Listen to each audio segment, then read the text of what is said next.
and welcome to the Vassals of Kingsgrave, an offshoot of an offshoot podcast where we usually discuss Song of Ice and Fire and Game of Thrones and related fantasy phenomena. But today, we're actually going to be discussing, a related fantasy phenomena known as Good Omens, the Amazon limited series adapted from the novel by Neil Gaiman and Terry Pratchett. We are really excited to talk about this because it is, spoiler alert, amazing. And we will be discussing spoilers in this podcast. So I'm your host. My name is Michal, and I'm joined today by Bina. Hey everyone, it's Bina 007 on the forums. Paul. Hey guys, this is Paul, SerDinnerRoll on the forums. Adam. Hey, this is Adam, DrownedSnow on the forums. Dana. Taindana on the forums. And Jock. Jock, I'm the Jock too, on the forums. Awesome. So we're going to start off, as always, with our lemon cake / appropriate judging system for this. Did we decide what we want to do? My suggestion is how many nice and accurate prophecies would we give it? But there were other suggestions, I know. Numerous suggestions, including answer phones, how many of John Hamm's amazing, gorgeous smiles. I don't know. Nice and accurate prophecies is fine. Well, Bina, how many nice and accurate prophecies would you give Good Omens on Amazon? I would give it 5. I think it's just a whole bunch of fun. It's really witty, really clever, just the right length. Prompted me to read the book, sped read it. It was just amazing too. And it kind of made me appreciate the show even more because I thought there were really cunning and clever kind of workarounds of how they translated a book that had so much humor in its narrator onto the screen. So all round a wonderful experience. Awesome. And Paul, who I wrote in the thing as Paula, so sorry. It's perfectly fine. My university acceptance letter was also to Paula. So. Was it really? It was. So I also really enjoyed it. I'm giving it 4.8 out of 5, simply because like some of the effects were wonky, but hey, it's an Amazon Prime TV show. I'm not expecting like killer effects.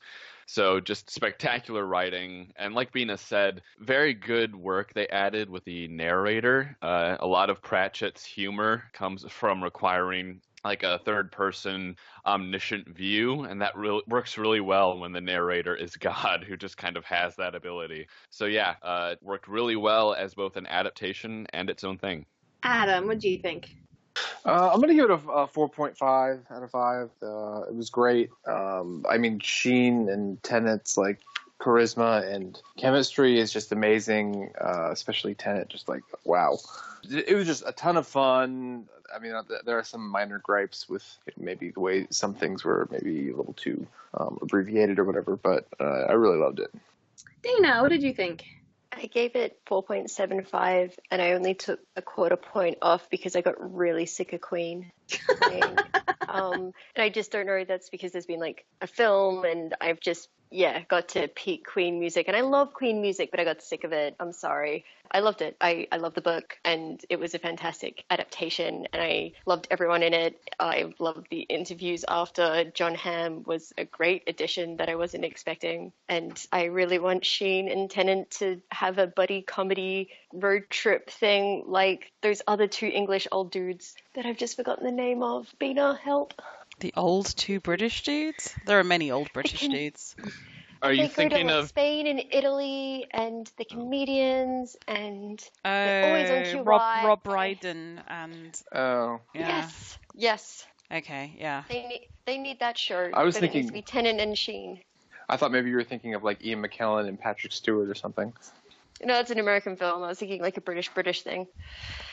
All I would say to you is regarding the Queen stuff is that I can take or leave Queen, but there's something about the bombastic operatic pop that really suits the crazy ass adventures of this film. Like when you're sort of in a flame 1930s Bentley bombing through a US Army base, there's something about that kind of music that really suits it. So my tolerance for it was higher than normal. It was the perfect use of bicycle, but there was just a few times. But that was like, by half, like quarter point off, but I loved it. And I will rewatch it and like I reread the book. It's fantastic. Jock, what did you think? I loved it. Like, I led old Terry Pratchett and also a lot of Gaiman. And I loved Good Omens. So I also think Queen fit like extremely well also with like lyrics and music choice. Like Beelzebub has a devil stuck inside for me. So Yeah, I could have thought of a better adaptation of Good Omens. Like, lots of Thatcher has been mediocre when it's been adapted, even when Thatcher was literally on the Did You someone just disagree? have an inappropriate moment? Oh, that was me. I just love the animated series, but that's my thing. That's fine. Okay. I was about the Sky adaptation, with like Okay. Going Portal, with the exception of Always Dance. So that's what I meant. Not Soul Music, Dana. That was great. It's all right. I can be wrong about Queen. You can be wrong about the adaptations. It's fine. Well, as for me, I would also, I think, give it a 4.75 to a 5, just based on I have similar feelings to certain plot lines as I do from the book. I mean, it's basically perfect as far as adaptations go. Like, has become, for me, like the gold standard of, like, I saw a funny meme going around that was like, do you think that I'll sit down and watch a 6-hour-long movie based on my favorite book just because it includes every single moment from the book, including the dialogue and all the details? Well, then, yeah, sit down because we have a long night coming ahead of us or something like that. It's like some meme going around like that. And this is just, it's the book brought to life, and it's incredible. I love Crowley and Aziraphale more than I could have possibly imagined that I would. And my only sticking point, it really is the whatchamacallit, the Witchfinder plot. I'm just not a huge fan of Meh. that guy and Madam what's her face. But other than that, I really, really, really love it. And it brought me back because I haven't read the book in like a really long time.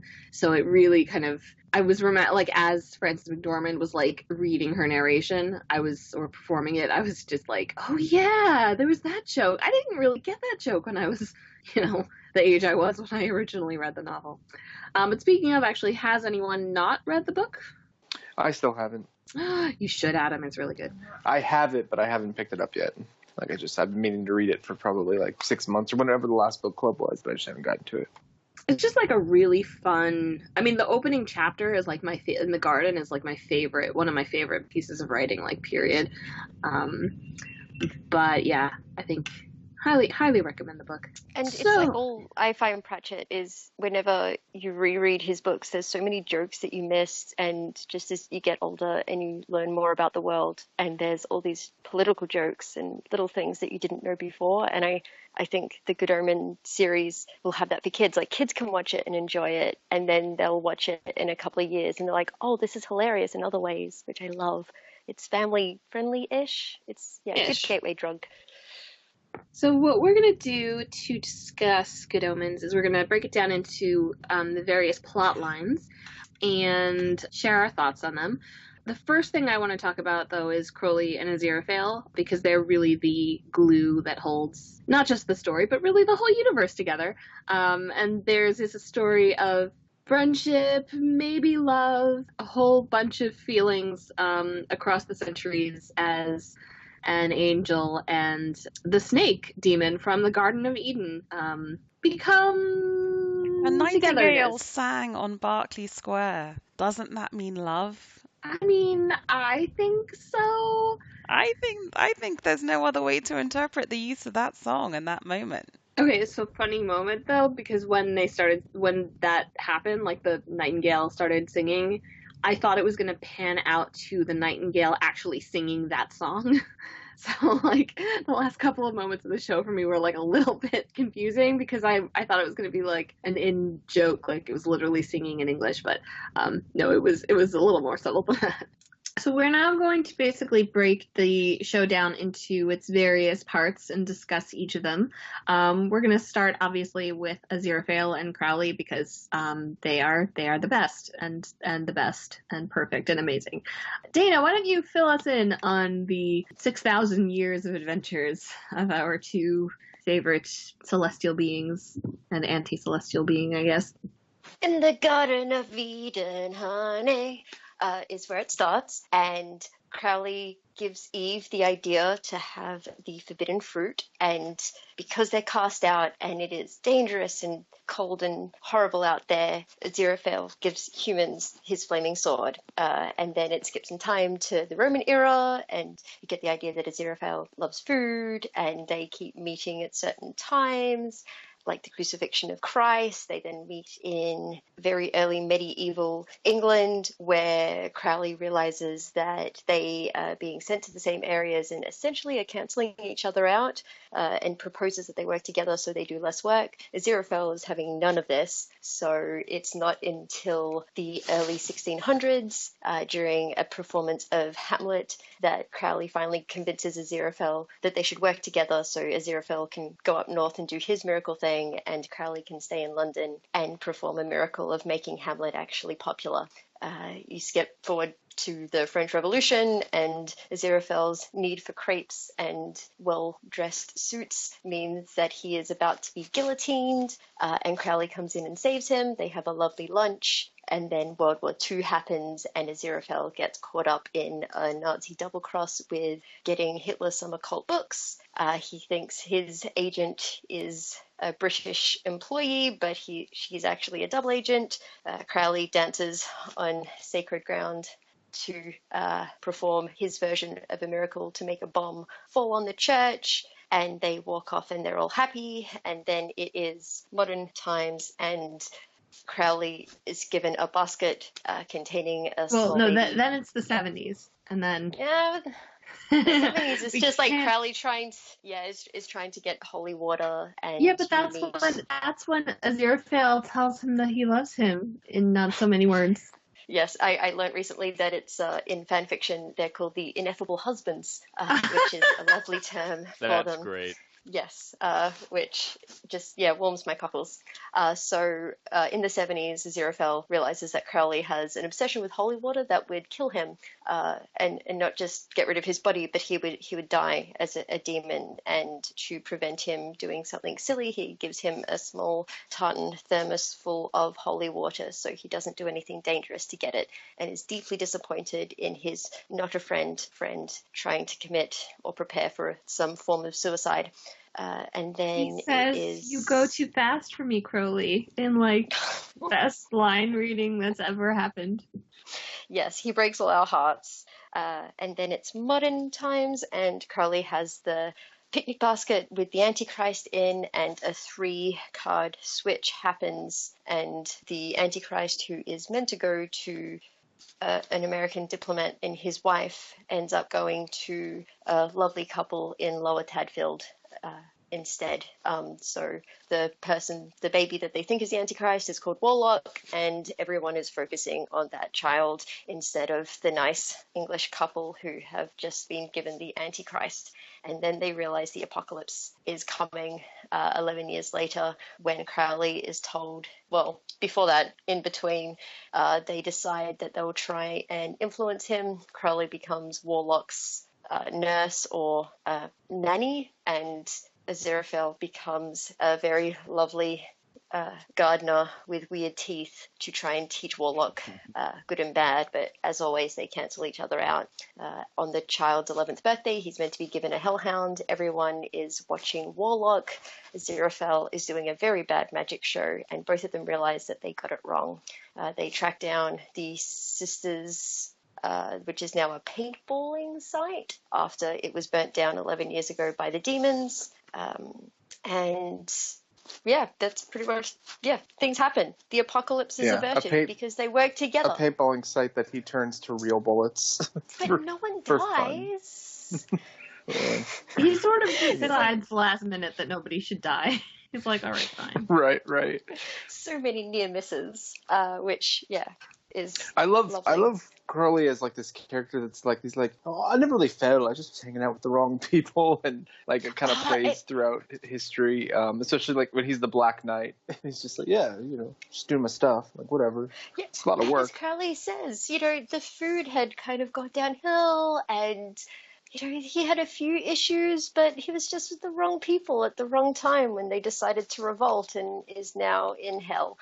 And that's not where he wanted to be. Yeah. Is it in the book, or do they have the line in the actual show where it's Crowley had never truly fallen, he just sort of sauntered downwards a bit? That's in the book. Sauntered vaguely downward. He actually delivers that line. I think it's narration in the book. He tells Aziraphale that when they're arguing, and that is one of my favorite lines ever. I mean, Tennant and Sheen just do such a spectacular job in this. They sell a reluctant friendship very well, but it's only reluctant on one side and not really reluctant. It's really charming, and I like how much they care for each other because it comes across in every time they interact. I think you can really tell that they're good mates in real life. I think it is authentic, partly because they're good actors in their, camp roles, but partly because they just are good mates and they're clearly having the time of their lives in these roles. Yeah, that's something that like really stands out about the series. You can tell that everyone's just having a really good time, and it makes it so delightful. But yeah, so the search is on to find the Antichrist after the Hellhound doesn't turn up at Warlock's birthday party. So in true Pratchett fashion, where you have so many different storylines coming across each other, Crowley and Aziraphale accidentally almost run over Anathema Device. She, after dropping her off home, she leaves her book of Agnes Nutter's prophecies in his back seat. Aziraphale reads it as a collector of prophetic books. It's the one book he could never get his hands on, and realizes where Adam is. He tells Shadwell where to go. Shadwell is somehow working for both sides, and they neither have realized how deeply incompetent the Witchfinder General is. And they end up in Lower Tadfield to avert the apocalypse, and they do.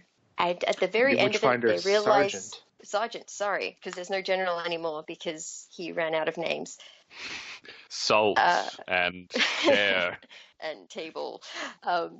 Aziraphale and Crowley realizes that they have annoyed each of their own sides so much that they are in very, very deep trouble.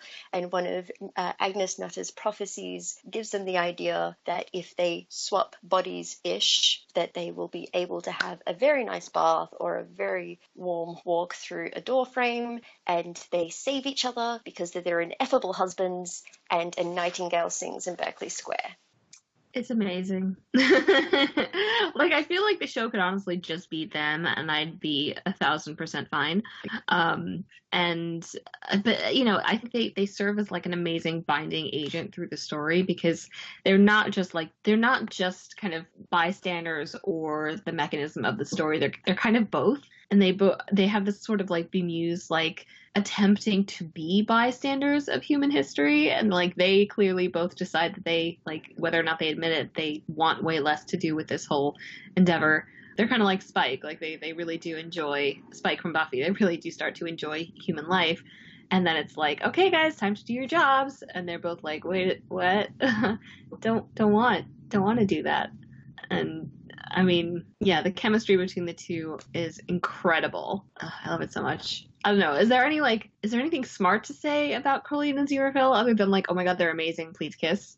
I think with the three main storylines, the maybe meta theme running through is free will, and Crowley points it out all the time at the arc where he's like, oh, that's what you guys are doing. Really, all humans, even the children. And at the crucifix, Jesus walking the desert with Satan for the 40 days and 40 nights, Crowley puts it down to as he was just helping the poor guy who's never really seen the world, see the world, because he didn't really get a chance to travel, and he's so young, and he is God's son. It's kind of a little bit cruel.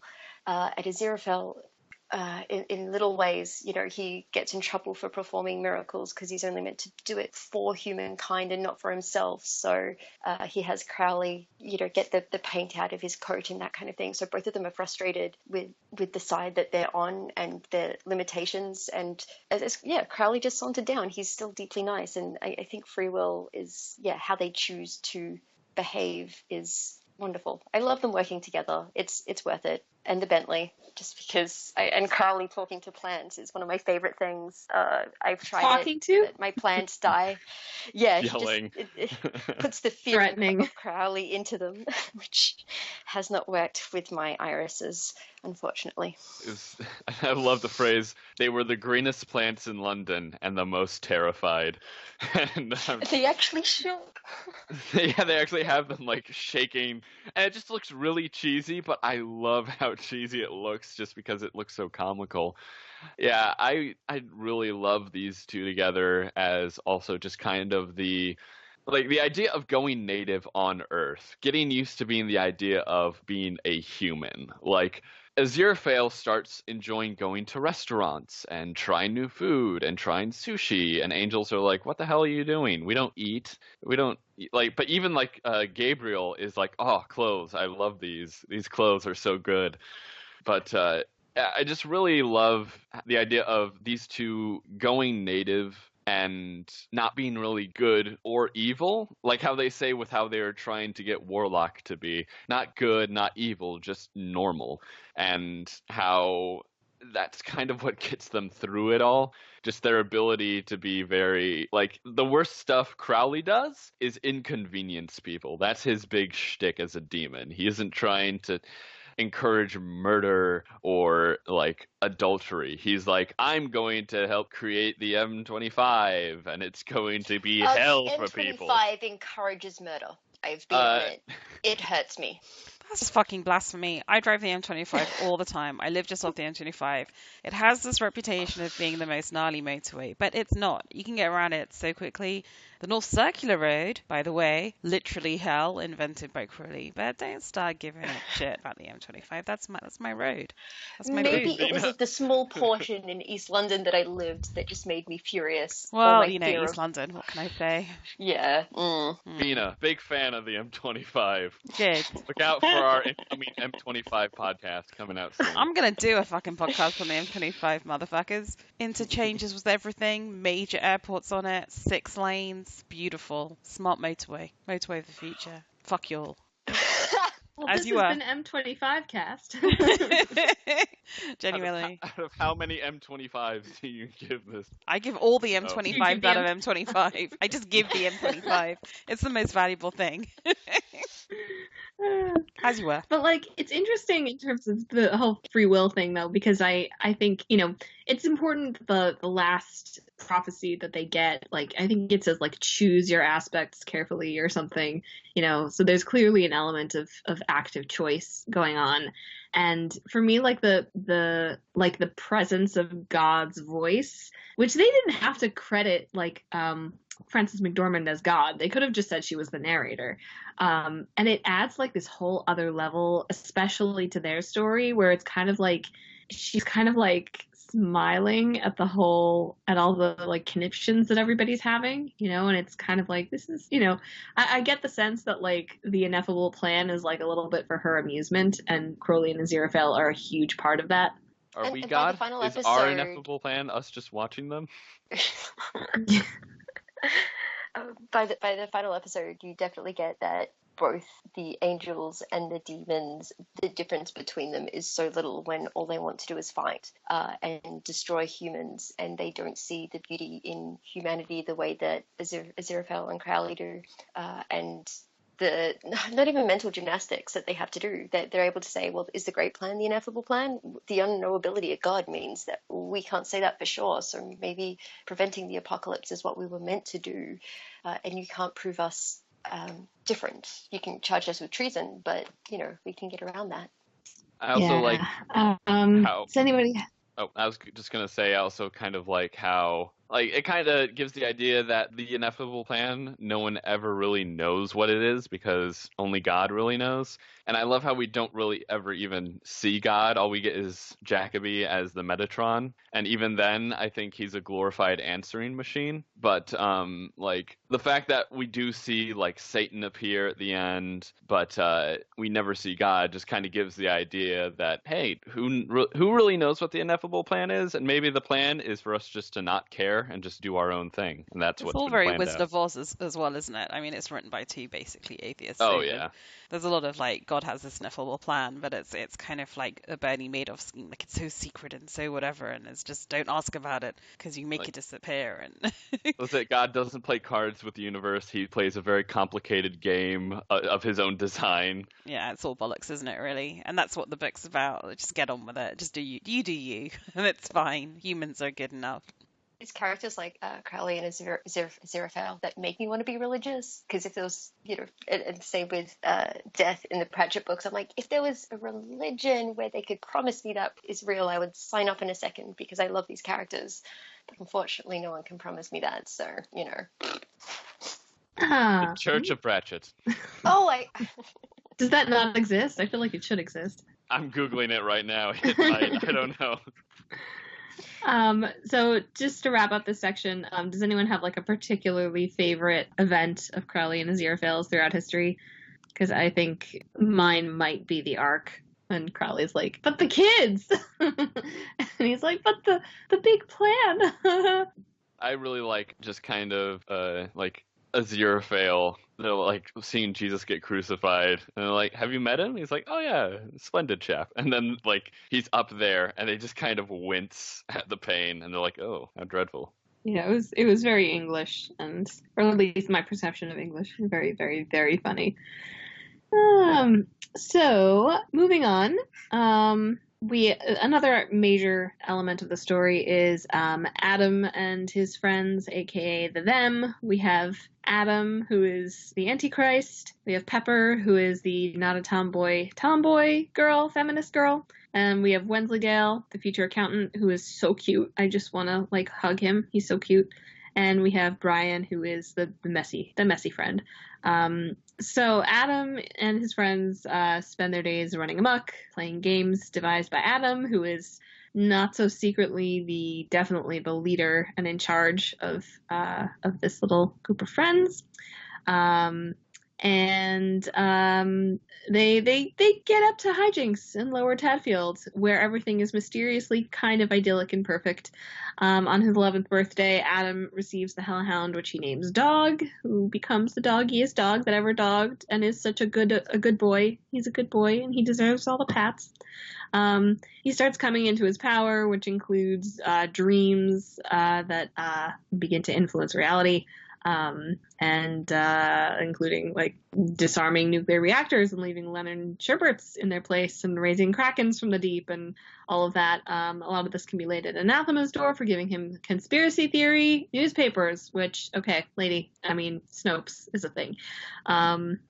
So Adam basically decides that that the world has been wrecked by the grown-ups and he wants to start it over. He terrifies his friends as they try to leave.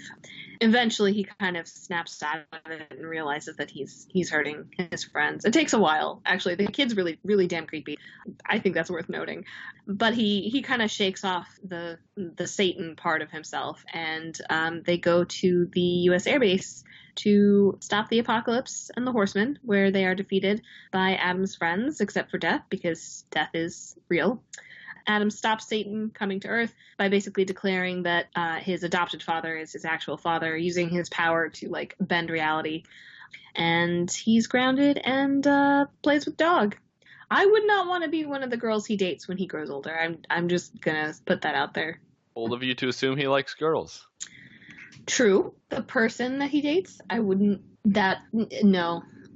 I would not want to be that person. I don't know. I mean, he's cured now, right? I don't know. What I really like with this, and just kind of specifically how it is in the books as well, is that they write the way kids play together really well, in that kids automatically assume they know everything. And like we'll play Spanish Inquisition. Okay, well, what do? We ask questions, and we need to include some Spanish words to make it Spanish. And like all these stupid arguments they have that don't really matter, and then they just immediately kind of forget later on, is just so true to how kids actually are. I agree. I love the games that they made up. I remember making up games with my younger brother and our friends, and they were silly and wonderful and forgettable but memorable, and I really loved it. And Adam always watching out for his friends. You know, they each got a turn on the swing. They each got to pretend to be the witch to be tortured, because that was the fun part. And his terrifying turn was just horrible. That kid did a very good job with his voice, like getting to the point of breaking and still being menacing without coming across as hilarious, because that could have came across as funny. The wrong squeak at the wrong time, poor thing. Did you guys think I really liked it, but I also kind of thought that they were written a little young for 11. but I haven't been around kids for a while, so... I think they were probably written 11 like when I was 11 when the book was written. Maybe then 11 today when everyone has a mobile phone. They felt 11 to me. Yeah. I'm so sorry, 11-year-olds aren't 11-year-olds anymore. They were outside way too much. Well, I would say, yeah, like, they weren't... It doesn't really fit with, like, today's modern kids, I'd say. But, like, back in, like, when this was written, it definitely fits. That works. Yeah, definitely do not play video games around Adam. He's just always winning. Do you feel like if you really wanted to play a game outside, all phones would just stop working? Like they just could not connect to Wi-Fi or the carrier or whatever? Just wouldn't work. He's like, no, outside time, no phones working. I mean, maybe. One of the things I didn't think they really put in the show as much was the idea that, like, they definitely suggested it, but I don't think they stated it outright, was how much Adam was influencing the lower Tadfield area and how much, like, he viewed that as his kingdom on Earth and, like, nothing was going to happen to it. It was going to be his and his alone. There was a little bit with his aura, which kind of covers so much of the world, but also with when he realizes that something must be happening over there because it snowed every year at Christmas time, and historically it always snows at least a couple of weeks after Christmas in that area of the world because apparently the Gregorian calendar changed that, but it's another thing. Perfect summers and winters and snow when you want it and sun when you want it.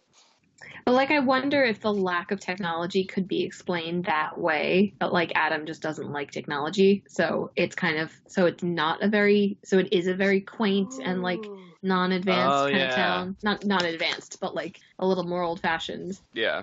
I think it's just more when it was written. Like, answer phones were new and modems didn't exist. That's true. It really is contemporaneous with, like, my child. That is how we live, right? We did just go out on bikes all day and never come in. And, you know, I grew up in a very similar kind of village, and it was really like that. It's beautiful. It's very nostalgic for me reading it. So what are the chances of the Antichrist coming out of rural England, Vina? Well, you know, Jesus is probably an Englishman, right? According to the Church of England. Have you not read the hymn Jerusalem and did those feet Where do in you think ancient they got time? tea time from? Yeah, exactly, dudes. No, I mean, whatever. There's a lot of murder in Middle England. Have you never read Agatha Christie? It's a very murderous microclimate, so it wouldn't surprise me if the Antichrist were operating there stealthily. So, what did you guys think about the kind of the rest of the climax of the them plot where Adam really goes like full Antichrist and is kind of, I think, making some arguments that would be kind of more modern than maybe the time that it's sort of set in terms of like grown-ups fucking everything up and we have to, you know, burn it all down and start over, which seems to me is kind of like a little bit of a modern, disaffected young male on the internet type of thing. Well, maybe that too, but also like with the generation now who's like, well, global warming's basically inevitable at this point. God damn it. And just kind of having that pissed off attitude in general. Mm-hmm. I was freaked out by that kid. I really was, especially when he like vanished their mouths from them. That was like really creepy. I don't like no mouth people. That does scare me. Yep, I was out. That's when I was out. No one else wished they had that power? Oh. I mean, I wish. It's one thing to make people not talk, but like. I mean, I would make Miles that terrified me. I'd make them mute. I'd not vanish their entire mouth. The smiles were also really creepy, though. It was sweet that, like, dog running away from him was what made him snap out of it. Although I guess that's also kind of telling as to his capacity for human empathy. Also, I don't know. I feel like the future is not necessarily bright for Adam. I just really liked how how they're like, the more one is a dog, the more the one obtains the nature of doggishness, and like how the hellhound slowly becomes from this like cunning, evil creature and just slowly loses it over time by just being a dog and is like, I'm gonna try to scare that cat, and the cat just kind of bops his nose and he runs away because of it. It was one of my favorite moments where he's a hellhound and can't get around a neighborhood cat. I think I might be misremembering, but I think in the books there's a couple of times where his hellhoundness comes out to protect Adam, or when they're doing something, and all of a sudden this cute little doggy dog all of a sudden does something quite miraculous and terrifies people, because all of a sudden, it's not in their heads. It's that tiny little dog, but they're very sure they saw a hellhound. But I might be misremembering. Yeah, I don't recall.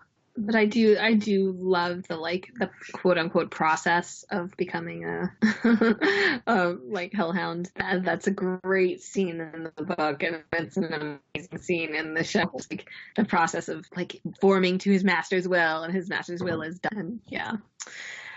See, it's like that type of thing that is my favorite about both the book and the series. Like when it plays with those tropes so strongly. I think when the show and the book kind of do their own original plot thing, it's a little bit less compelling to me, which is the part that we'll get up to in just a bit.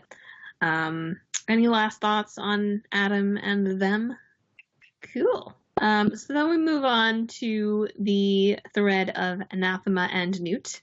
Anathema's great something grandmother was the last true witch in England. She, of course, wrote the nice and accurate prophecies of Agnes Nutter Witch. She is about to be burned at the stake by Thou Shalt Not Commit Adultery Pulsiver, a name that I did not realize was as funny as it was when I read the book.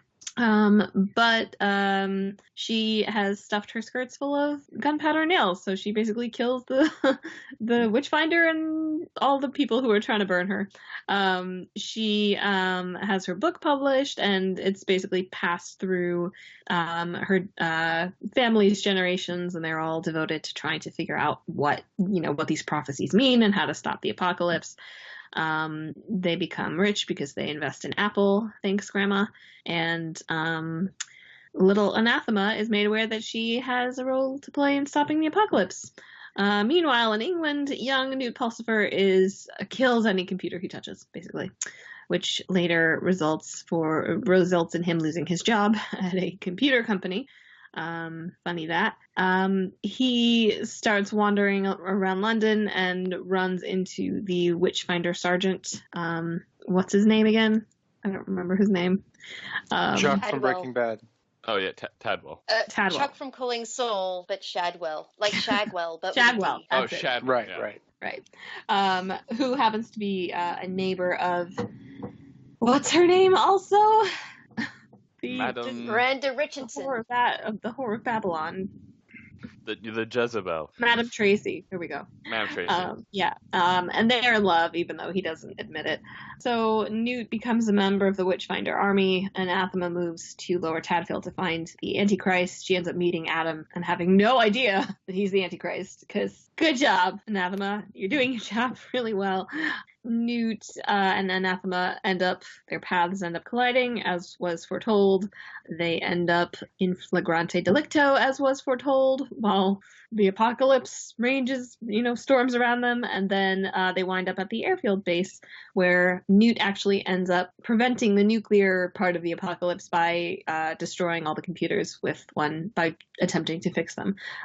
Later, Anathema gets the second volume of the nice and accurate prophecies of Agnes Nutter, but decides to burn them because she doesn't want to be a professional descendant anymore. And I think that very much puts paid to the idea that there's going to be a sequel or a second season, because there's not. I really don't think that's going to happen. Thoughts on Anathema and Newt? I just loved all the little prophecies of Agnes Nutter, send forth money to Mr. Jobs and his famed apple, and you shall reap quite a large amount of coin. And I'm just that's funny. But then it's also oh my god, Anathema has not had any kind of free will of her own for so long, because her family has dedicated themselves to fulfilling or at least observing these prophecies.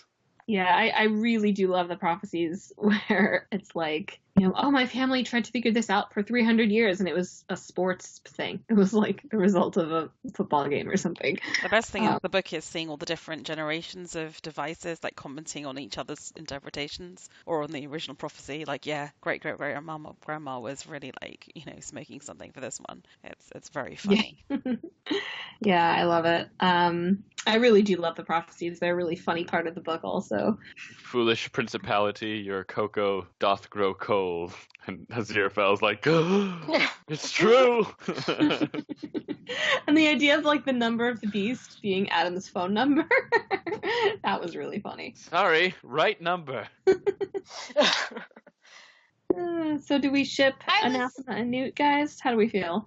I feel like this was the first series that didn't make me want to hit the guy that played Newt. And that's really hard because I want to hit him all the time whenever I see his face. So good job, Good Omens. You quelched my hate right there, which is quite difficult for him. But I didn't enjoy Anathema and Newt in the series as much as I enjoyed them in the books. But I think that wasn't down to casting. I found it weird that Anathema was from the US. I thought it was stupid at the end. They actually have her burning the book where have her burning volume 2, where in the book she just kind of makes a decision to not be a professional descendant.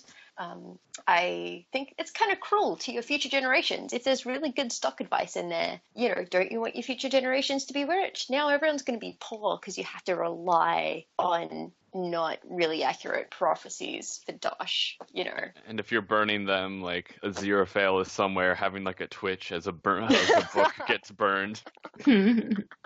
Yeah, exactly. I didn't dislike them. There was it's so much in the series that I really enjoyed with them. I just thought, for some reason, I just enjoyed them more in the books, but that wasn't to do with the actors. It was just a few of the writing choices, but that's me. That's fine. Don't burn books of prophecies just in case, But I think like that was really the point of Anathema's character. Like I seem to, it's really been like a very long time since I read the book, so somebody could refresh my memory. But I feel like there's a line where she like gets up and is like, this is literally the first time in not only my life, but in my family's life where we've gotten out of bed and have not had our lives dictated to us. And that's like freaking terrifying. So that kind of makes it like a bigger, unless I'm making that up, that makes it like a much bigger decision to continue living as not a professional descendant, but like rather to actually like take her own life take her own life in her own hands and move on from the whole prophecy thing. Yeah, I guess it's the free will thing as well. Like Anathema hasn't had free will because of a godlike Agnes Nutter dictating her life. I admit I kind of wanted like the papers to blow away when they were like burning them, and for like the last one, like caught in the fire, to be like, and Anathema, ye shall burn these papers, and suck it or something. Yeah, she actually doesn't realize there's only one prophecy in that really big book, and it's about her burning the book. So right. Agnes Nutter didn't really bother to write down the rest. Yeah. So in terms of Sergeant Shadwell and Madame Tracy, I don't like them. They're my least favorite part of the show and the book. Aww. I'm not really sure why. I know, they're just so weird. That Miranda Richardson has done since Elizabeth I, hands down. I love her when she goes like just full, weirdness and fantastic, and I think she did a good job. I really enjoy Madame Tracy in the book and the show, but not Shadwell. Do you think it's because Shadwell is, he's so very English as a character. Even the way he speaks in the book, it's very deep, a certain type of English person. Is that why it doesn't translate at all, maybe? How many nipples you got? He also, nipples, I know he's written to be politically incorrect, but he's written in language then, when they wrote the book, that today is probably unacceptable. So even though we know he's meant to be being unacceptable, it is a bit jarring reading it now, I find. No, I don't think it was like it was that. I think it was just his role in the story that was like, I'm just really invested in the like emotional parts of, Crowley and Aziraphale, and to a certain extent Anathema and Newt. And then like they're kind of like the clowns in Shakespeare, him and Madame Tracy. And the acting was great. Like, it's nothing against the acting, especially like that seance scene. The real seance is incredible. Yeah. That's an amazing piece of acting. It's just kind of like, I was just kind of like, why are you guys here? I was just kind of amused. I mean, I guess I was the fool who enjoyed the clowns in Shakespeare, but like no, you're how supposed to. This is a flaw of mine. Shadwell, I just kind of was very amused at how like Shadwell just bumbles around with everything, and I also just kind of like his character in the book where he's just kind of just an unimaginative, but like he wants to do the right thing, but he's just very bad at like doing everything. And he wants to seem more important than he really is, and he's like, oh, the Witchfinder Sergeant, and General Johnson, and Corporal Tablespoon, and like, it was just that kind of character I just really liked, played off of Madame Tracy, who, like, she does fake seances, but then actually gets possessed by an angel, and I just found that very amusing. Yeah, to me, these characters are very much in the tradition of Shakespearean comedy, and because this is such a historically aware piece of work, it just added to the joy for me. It's like the character of Bottom in A Midsummer Night's Dream, I guess. Yeah, no, that makes sense. And those have always been the characters in Shakespeare that I've like had trouble connecting with. So yeah, I think it makes sense the way it plays out. I do love the part when both Crowley and Aziraphale are both like, okay, well, I have these agents on the ground and like they're not the most sophisticated, but I guess we should like each reach out to our different people, and they're both Shadwell. That was like hilarious to me. So, anything else about the Tadfield / Anathema / Agnes / Newt / Spirit People plotline? I really enjoyed Adam immediately recognizing that Madame Tracy was two people in one. I thought that was a really good plot way of getting Aziraphale his body back without having to do large amounts of paperwork. Plus, I don't think Heaven would have given him a body back because they didn't seem too happy that he lost the flaming sword. So losing a body would not go down well. Yeah, no, he was definitely on his, I think on his final warning form at that point. Yeah. I loved the depiction of the Four Horsemen and how they even kind of gave Death the voice he has in Pratchett's other books, just kind of like that deep raspy tone, and also just kind of the way he talks, like how in like Discworld and stuff like that. Yeah, it's like that. You can tell that he's talking in all caps. I'm sure in the script he's written in all caps. Yeah. So yeah, let's talk about the Horsemen, and at the same time, let's touch on the Legion of Hell. So we obviously see Michael and Gabriel, and of course, oh my God, wait, who's the other one? Who's Uriel? Who are all kind of bullies. Like they're not very nice people, and they all really want to destroy Earth and battle for the end of time, because really all that matters to them is winning. And then we have, of course, the Agents of Hell, who are Hoster and that other guy. And then we get to see Beelzebub, who I love. I love their portrayal of Beelzebub. That was hilarious to me. I love how they all have like little like gross animals as hats. Yeah. Because you have like Beelzebub has like a fly hat, and Haster has like a frog. Yeah. Yeah, I love how like Beelzebub just like seems so bored with everything, which for some reason I just love that. It's just like, I have the most boring bureaucratic life in existence. And this is just my gig. Yeah, and that's very much in keeping with all of Terry Pratchett, right? The demons are basically dumbass morons, and then if you were condemned to like rule them forever, it would just be really, really soul-destroyingly sucky. And literally, and I love that, and I love the way they animated Beelzebub with the flies around her face, and this really kind of like chavvy accent as well that she has, like this bored East Anglian twang to her voice, and it's just all brilliant. I also love how they're both similar in that both Heaven and Hell both look like different offices of like various companies. Hell is like a very disheveled, like lower class office, while Heaven is like this high class, high rise, up in the sky, modern design look to it. And like everyone's in suits in Heaven, and then in Hell, everyone's just kind of in like this, like they're sort of suits, but it's very like shabby as well. It's like, yeah, they're just going into work. It's a little similar to the place Newt ends up before he gets fired. Yeah, it is. Which I think is not unintentional, right? I mean, Terry Pratchett's very funny about his time before he was a full-time writer, doing press releases at the local electricity supply board. So I think it very much captures that essence of British public service, public sector, low-paid, low-meaning, bureaucratic grimness. It's brilliant. Just this mediocrity that then gets transmuted decades later into Ricky Gervais's The Office. Working in a brutalist building, all that concrete. Yeah, basically. I also just kind of like how when the demons and angels go to Earth, you can see how much they stick out, because like you have John Hamm yelling about pornography in a bookstore to fool those stupid humans. And then you also have like the demons when they appear and they're like, "Hail Satan," and Crowley's like, "Hi, sorry I'm late."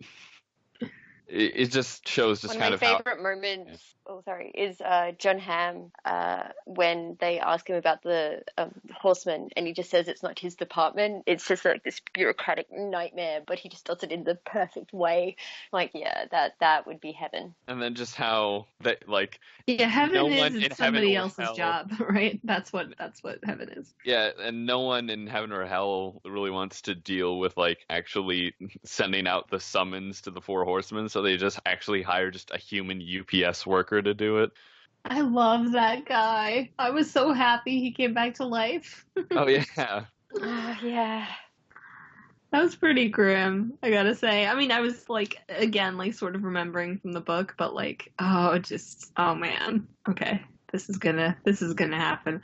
In terms of the four horsemen, or horse beings, horse people who ride motorcycles, which is another thing I agree. I think it was probably a lot funnier back when they wrote it initially, but it's still a really cool look when they show up at this diner.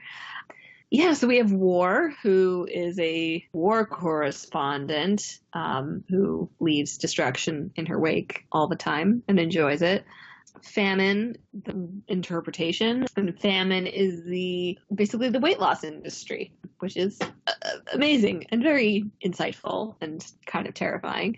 Pollution is, yes, exactly. Pollution is pollution. Who has taken over after Pestilence retired because of penicillin. So I guess it is possible for humanity to vanquish some of these horsemen. And then we have Death, who is capital D Death. Were you purposely queuing me up for an anti-vaxxer rant just then? Because it sounded like it. I mean, maybe. I'm not gonna not do that. We'll leave it for the end. Because I was wondering with like modern day if they were gonna keep pollution or like they'd have pestilence remain but be like an anti-vax mom and just and I would be like, so wow, good. That would be super topical. Yes. Like, I really like famine. In the books, like, their big triumph is making something that looks like food and tastes like food, but has no actual nutrition in it. And, like, he's super proud of that, but he's also super proud of restaurants where rich people go to eat very small amounts of food. Nouveau cuisine. Yeah, yes. Nouveau cuisine. I work in that industry. Yes. He's like, so good. There's nothing I love better than seeing rich people look sad, look hungrily at a plate of very little food. It's when the waiter works up and has like that lavender air, like puffs it in their face. It just, I love that so much. Famine should not be proud of Chow. He should be proud of that restaurant. Cuisine. I've literally been to the restaurant where they open a dish and it has a dish on top and they take off the dish and there's like nitrogen, whatever, however they make that fake ice, but it's flavored and then you inhale it. I'm not even fucking kidding you. No, but like it's so true. Like Blumenthal, like Heston Blumenthal, one of his dishes used to come out with an MP3 player and headphones, so you could listen to certain sounds while you were eating the dish. I've been to bullshit restaurants, corporate meals where we've sat in the dark and eaten meals because it's meant to increase the sensory experience and all that. Oh yeah. There is no limit, and these places are all like $200 a head meals. And people in the world are starving, and we're sitting there getting the sensory experience of like a smell molecule. And it's these weird novelties that normal people would be like, yeah, I'm not doing that. But when you have that kind of money and you're like, yeah, let's try this. It sounds terrible. It is literally the triumph of money over intelligence, and it just makes me want to puke. It's horrible, but I have done all that stuff. Oh, yeah, I froth that stuff. I can't help it. I think it's because I work in the industry. I find it fascinating and totally wanky at the same time, but that should be Famine's greatest pride. Like, I loved it in the books, and when you saw it in the series, it's just so good. Yeah, So like, good. and another thing from like the famine part of the books is I know why they didn't include it because it's not really relevant anymore, but the fact that it's basically implied that the fry cook at like the basically McDonald's he owns is actually Elvis, who faked his death and is happily working as a fry cook. And it's like he was the happiest man in the world.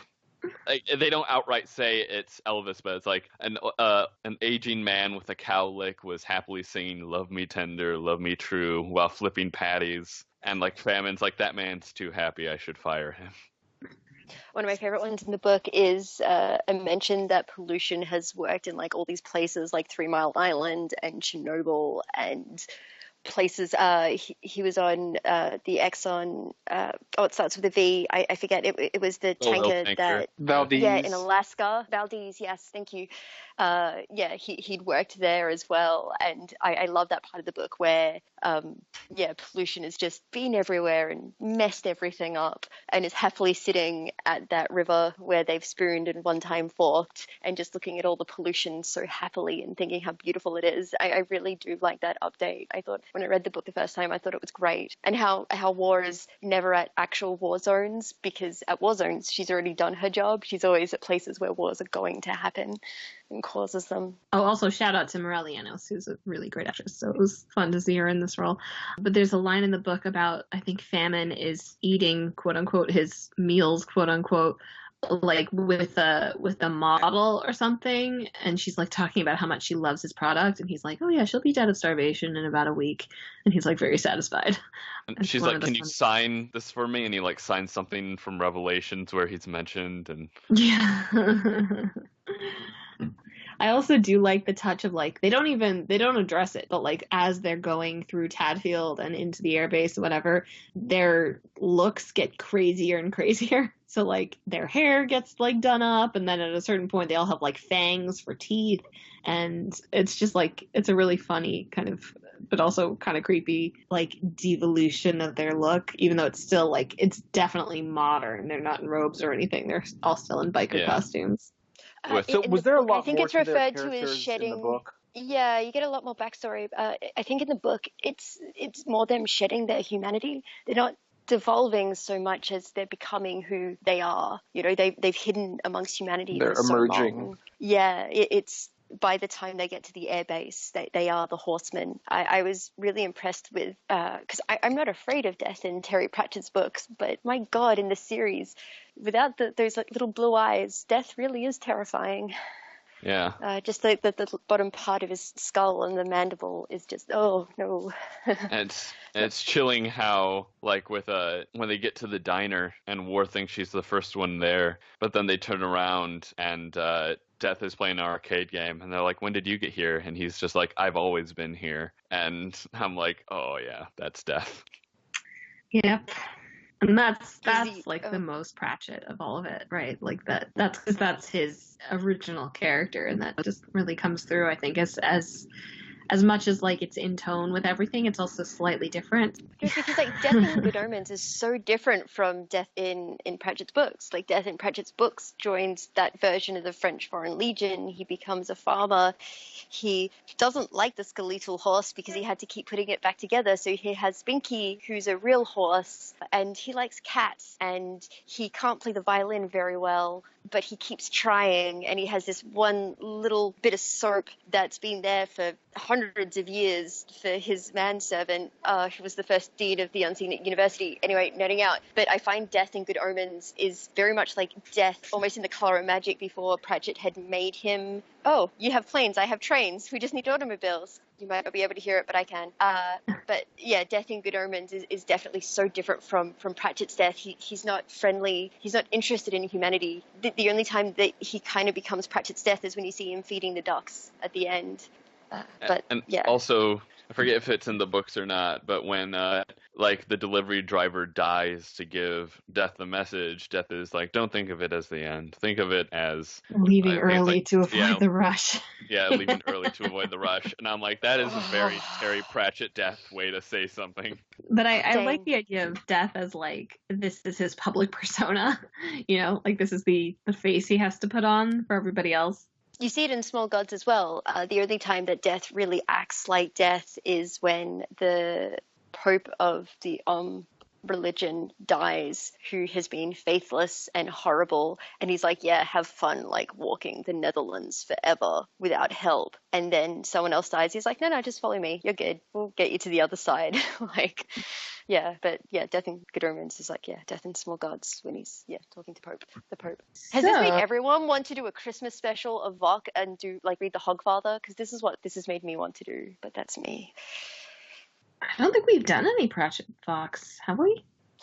Technically, my first Voc was Pratchett Voc. No, we should. Lost. We should. And that was it was with Jock and Beric 175, but got lost. I love the Hogfather. Ever since I saw the movie version randomly, unexpectedly, while just flipping through the TV as a young kid and just seeing it and being like, oh, what's this? And being like, this is weird. I love it. So I guess the only thing I would add at the end of all this is, actually, first I want to talk about Satan. I was so excited when the credits were like, and Benedict Cumberbatch as Satan, and I was a little disappointed with what we got. What? Yeah, it was a little obvious. It was kind of on the nose, and like, I don't know, it was no one else interesting. would want Dave Grohl as Satan?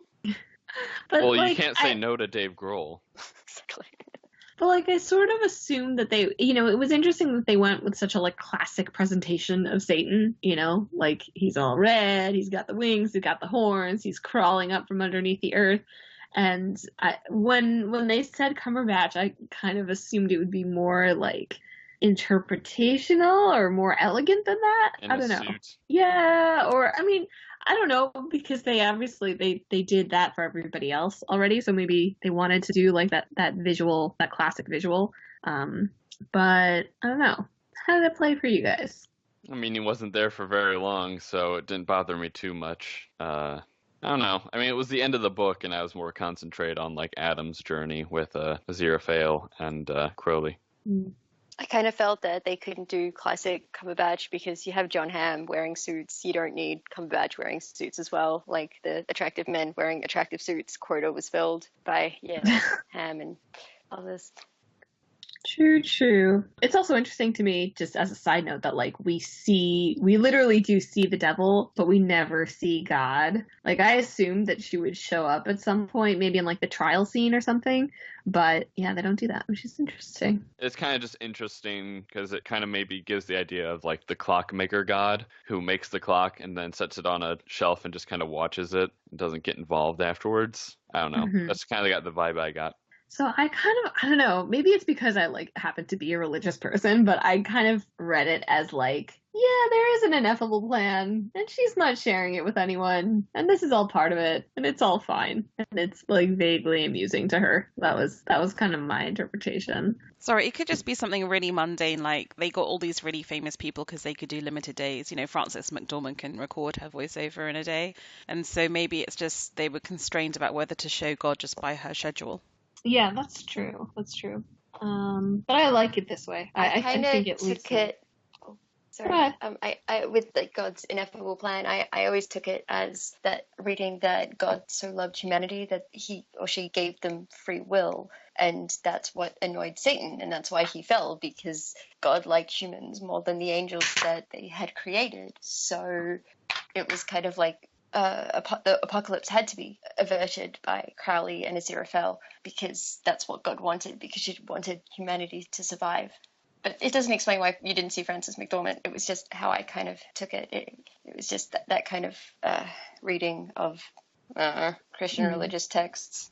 So that is interesting though, because we are kind of, aside from the, Nightingale and whatever British square it is, sorry Vienna, we are kind of left on a note that like heaven and hell, like the forces of heaven and hell are maybe coming together to fight against humanity, which, again, I'm sure that there is not going to be a second season of the show, but, like, I was complaining to my brother about I think there will be. I think they absolutely right, so I was are setting complaining this to my up. brother about, like, yeah, so I was like, can you believe people think there's going to be a second season? And he was like, yeah. So it's really, yeah, that's really interesting to me that, like, people read it very differently. So it could be like Crowley and Aziraphale leading humanity against the forces of heaven and hell.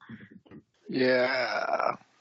I don't think there's going to be a second season because after Pratchett died, Gaiman didn't want to do a series without him. He didn't want to make this book that they wrote together without Pratchett until he got Agnes knotted by Pratchett, and Pratchett had sent him a letter to be sent after Pratchett's death that said, make the series, please, make the series. So I don't think Gaiman would write something without Pratchett about Good Omens, but who knows? Maybe there's a second letter to be sent after the series is made, and a manuscript. Pratchett lines out what he was thinking. Who knows? Well, apparently they were planning on writing another book, but then Gaiman moved to the States, and that became much more difficult. I think Neil Gaiman, just from a very quick Google that I'm now an expert on, has said that if there is a second season, like if Amazon decides to make a second season, he's not going to showrun it, which is like, well, then what's the point? What's the point? That's how you zap all the charm out of the second season. Just do it without Gaiman. I mean, if they wanted to do a series of shorts of just Crowley and Aziraphale, I'd be 100% fine with that. But I feel like the rest of it kind of has to be left to the imagination a little bit. Do we know how popular this has been? Like, does Amazon want to do this to make money? You know, I know we don't really get viewerships for online streamers, but what's been the reception? Is this a situation like with Big Little Lies where the actors are, popular enough and like the source material doesn't really demand it, but they're like, well, if the people do? Because, I mean, it seems like it's been very popular, but I mean, like you said, we don't have numbers in any way. But they definitely left themselves an opening for, Amazon. I'm sure they'll make it if they think there's enough people for it. And they've done a lot of promotion for it. Like, they had multiple like convention appearances and like the singing nuns video with exactly in it. Yeah. I have not seen that. Why have I not seen that? The Chattering Order. Yeah, it's the Chattering Order singing about the Antichrist to the Battle Hymn of the Republic, apparently, and Gaiman makes an appearance in it. That's funny. So I guess on that note of that slight uncertainty, which is, I think, appropriate for something that's about the entire flow of human time, yeah, I think we'll wrap it up there. Anyone else have anything to say? Glory, glory, hallelujah. I just wanted to give a shout out to Nick Offerman as the U.S. ambassador. Yes. I always feel weird seeing him without a mustache. It is a little weird. It's off-putting for me. I'm like, you are incomplete, sir. Where is your mustache? So thank you very much for listening to the Vassals of Kingsgrave Talks Good Omens podcast. I think we had a pretty good discussion. But yeah, you can find us online. If you want to join our discussions, you can join the forums at podcastofIceandfire.com/forums, and we're at the bottom with the Vassals of Kingsgrave. You can join us in our both online and, our like forum and also our spoken podcast discussions that way. So thank you so much for listening, and bond together against the oncoming apocalypse, everyone. Bye. Bye. Thank you.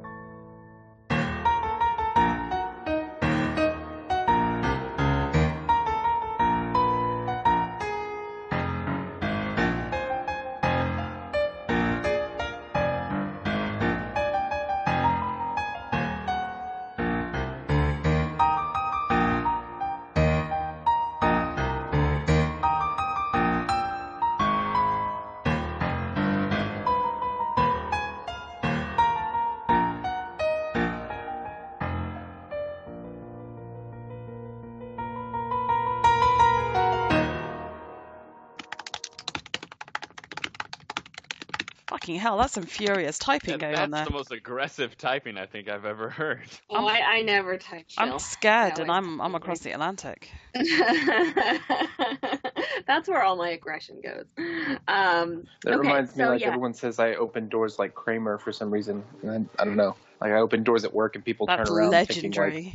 thinking like something's about to explode. I'm like, look, I just enter with authority. I don't know. I can't help it. Great vengeance and furious typing.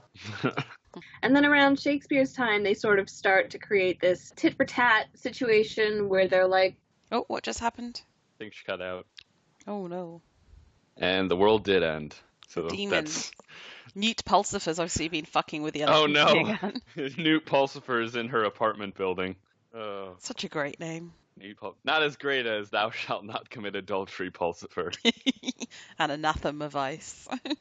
Isn't adultery kind of your thing? No. Thou shalt not commit adultery. I'll give it to Pratchett and Gaiman. They were very good at just making up names for the different characters. Like, well, first off, they have a kid named Warlock in the first few chapters of the book.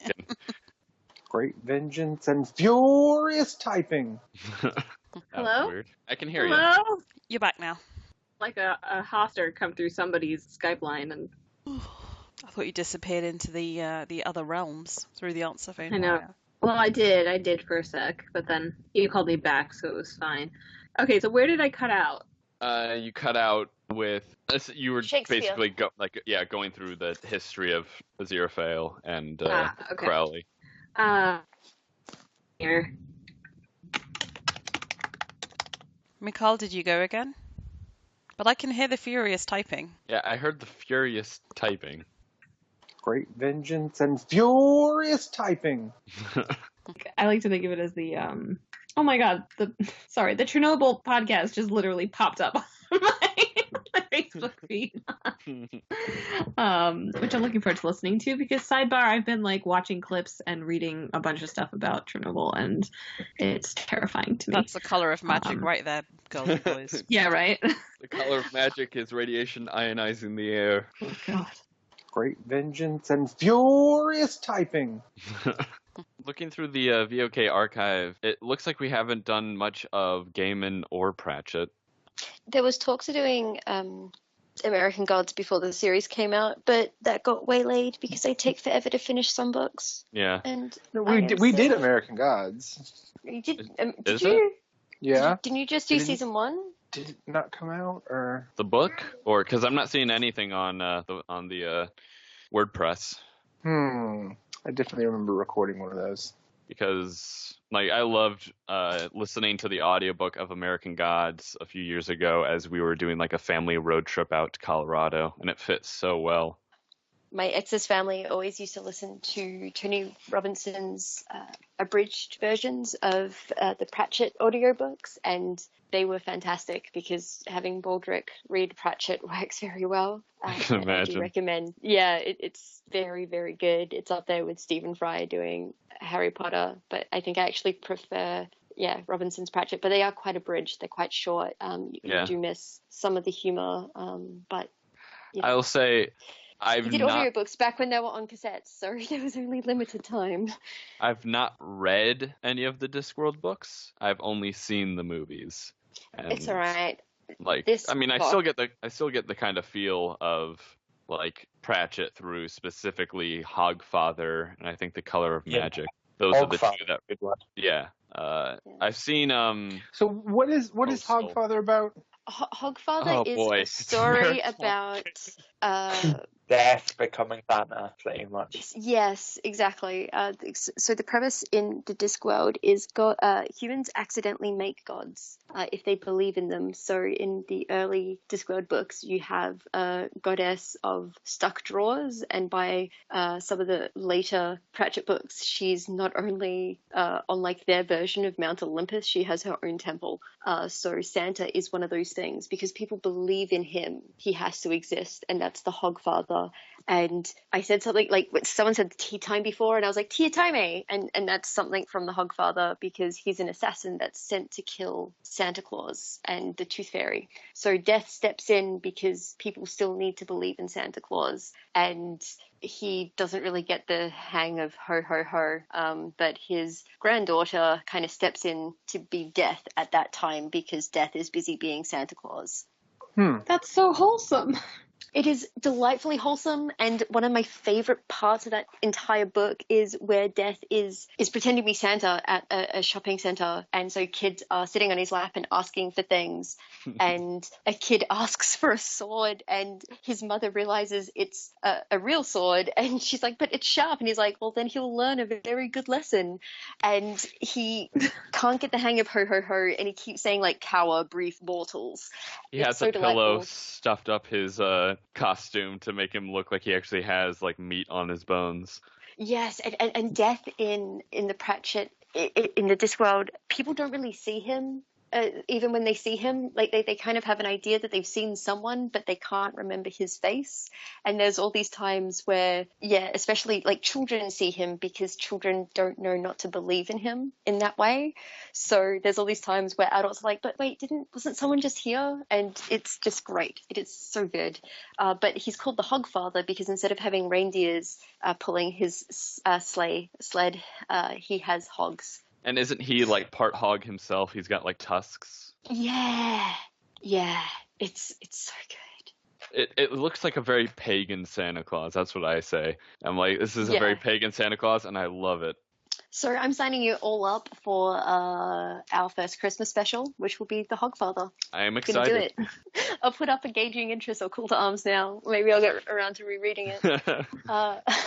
Or we can do it soon and make it like a Christmas in July thing. Oh, yes! I'm all for this. I could quite literally, if we walked about Pratchett once a month, I would be there with bells on.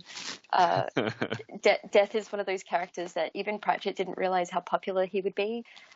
Over the years, because Death shows such kindness to humans. But Pratchett said that he got so many letters from terminal patients that essentially saying that when we pass on, which will be soon, we really hope it is your death that meets us on the other side. And the interviewer was like, how do you deal with that? He's like, I stare at the wall for a while. That's how I deal with that. That's, you know, and with Pratchett books, sorry, I'm rambling because I'm a Pratchett nerd. Don't read The Color Magic or The Light Fantastic first. They're not the best ones. The Witches and like the Sam Fine books, so the City Watch books, and you had the Death books. There's this amazing reading order thing. So you don't need to read them chronologically. You can read them by storyline, and you can read them in whatever order that you like. I even got my dad, who doesn't really enjoy those kind of books, reading them because a few of the City Watch books and a few of the Death books he's read because I'm like, oh, they're fun and they're delightful and they make you smile and they make you cry and they make you smile. All right, I gotta pop out, but good talking with you guys. Yeah. Oh, it's 3 a.m. I should go to bed. Oh golly, I forget you're Australian. How bad is my Australian accent? Yeah, you don't have enough of the kind of twang to it. You sound I'm not Hawker. Yeah, that's it. Wait, All I right. can do this. Later days, mate. Now that sounded forced and fake. I'm sorry. That was the worst Australian accent done by an Australian I think I've heard. I'm so sorry. It's all right. All right, later, guys. Bye. See you, Paul. Great vengeance and furious typing.